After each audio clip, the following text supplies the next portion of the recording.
Alright, there's a frustration over making this video. Now I know it's been past over 24 hours since the NBA Finals. Congratulations to the Denver Nuggets. I gave their props over the last couple moments of the stream during the championship ceremony. Of course, Nikola Jokic reportedly was more, excited to leave, go back to his home over in Serbia, celebrate his pastime with things that he actually enjoyed. And more power to him. He worked very hard. It's several months into the year for a regular season, let alone like 2 months taken out of your time with your family and friends, and you want to do stuff that you're passionate about.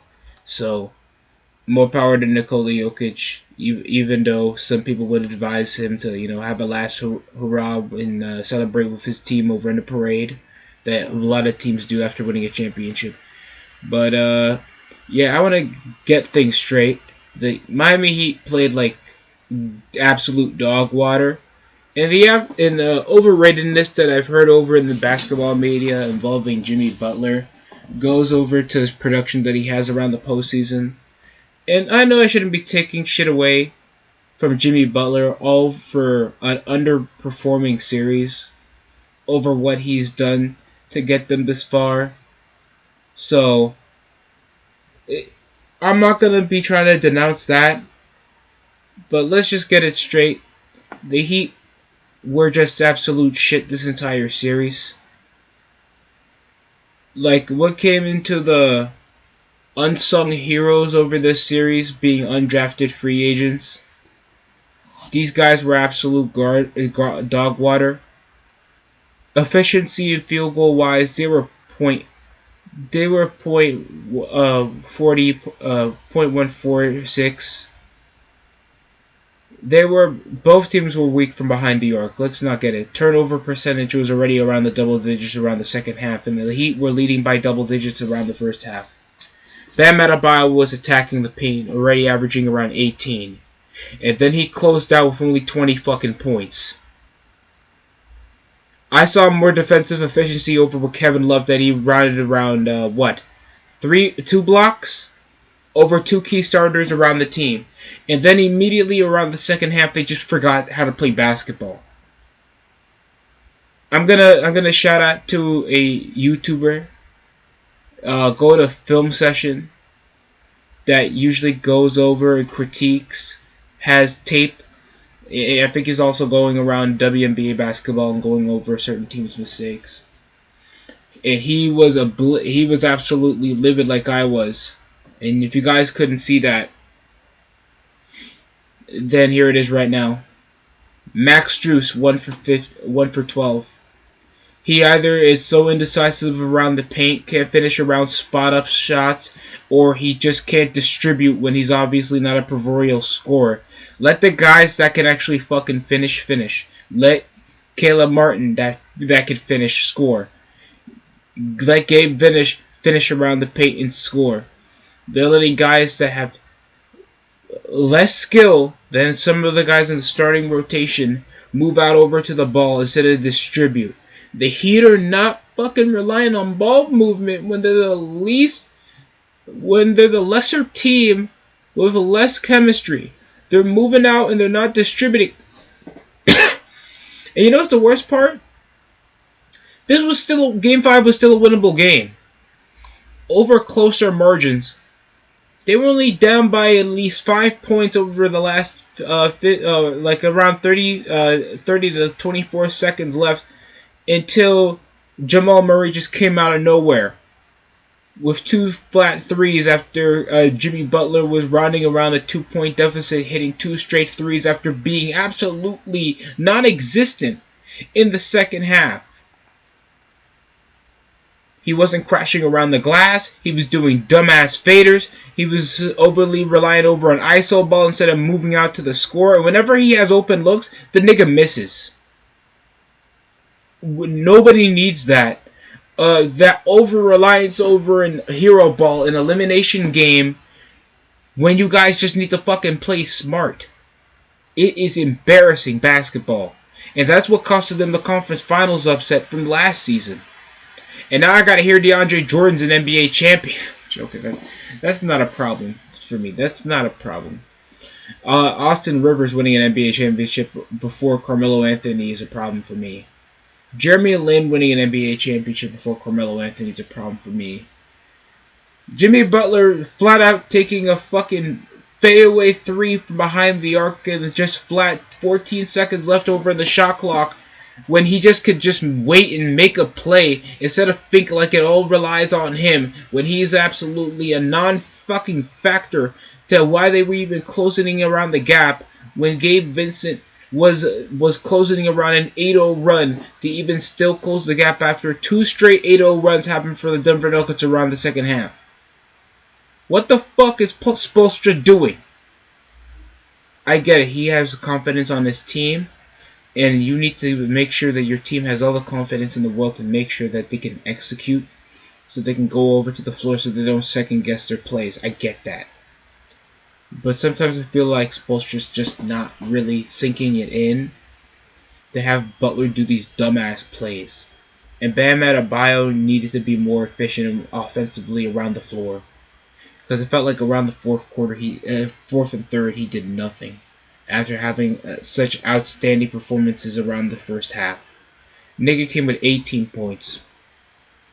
He was the scoring leader when Nikola Jokic was around 3 points and 4 assists. Without Nikola Jokic's distribution, this game should have been up by double digits around the fourth fucking quarter.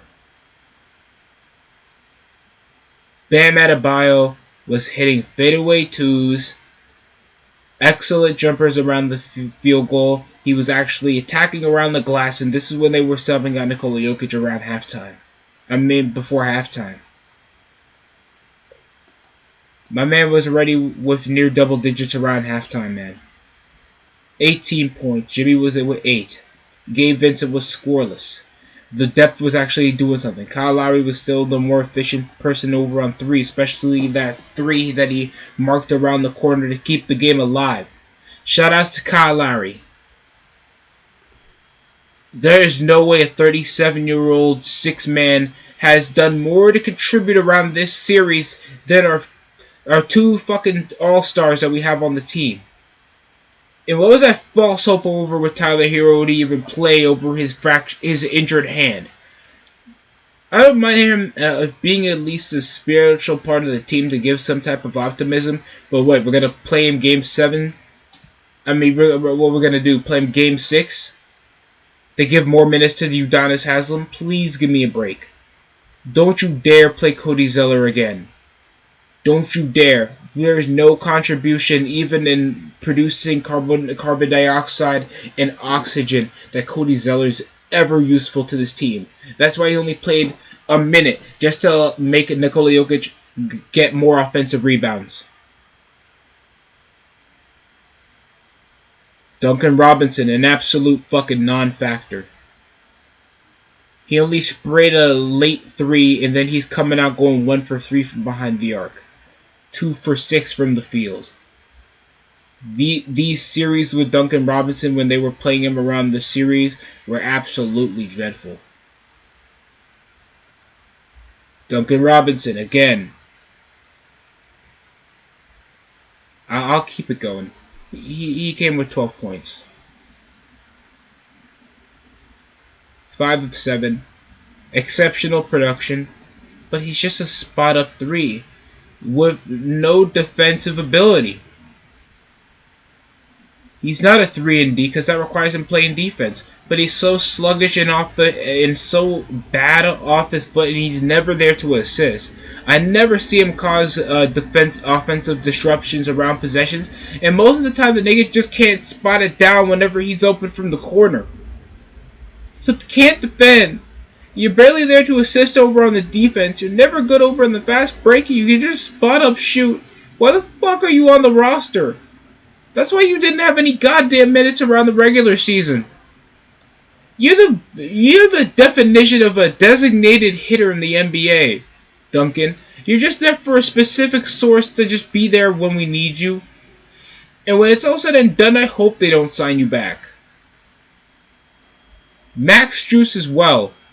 You're a low budget Joe Harris that we could literally sign off waivers and buy out. Like a bunch of these players that we can buy out. And we're still exalted to possibly get Kyrie Irving around the offseason.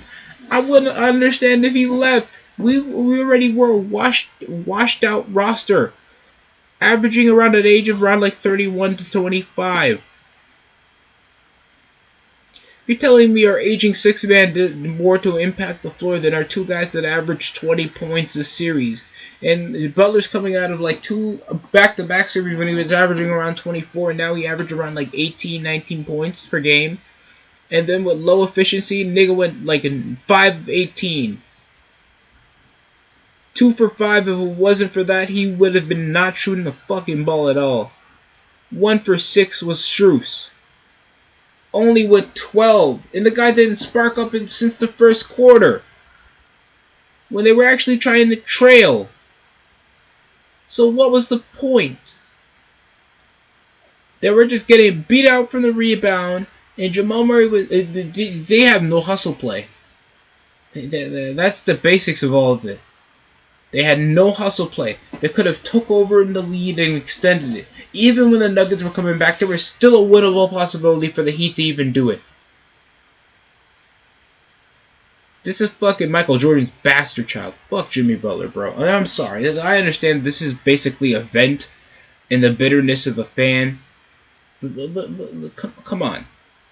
I like Jimmy Butler, but even I have to know, even dropping 20 ain't shit to me if you weren't efficient or impacted the game into the source of even closing the gap. Like, come on. Absolutely dreadful. Embarrassing basketball. This was a sloppy game in general because nobody was able to even, not even the Nuggets were that good from behind the arc. So this was basically a winnable game anyway, man. And the Heat were just so inefficient and so low over hitting triple digits for the majority of the series. They're just not a high-scoring offense, and that's conjoined from their defensively minded system. And they are just so inefficient around the field. Any other Western Conference team would have wiped the floor with the Miami Heat in the below 6 games.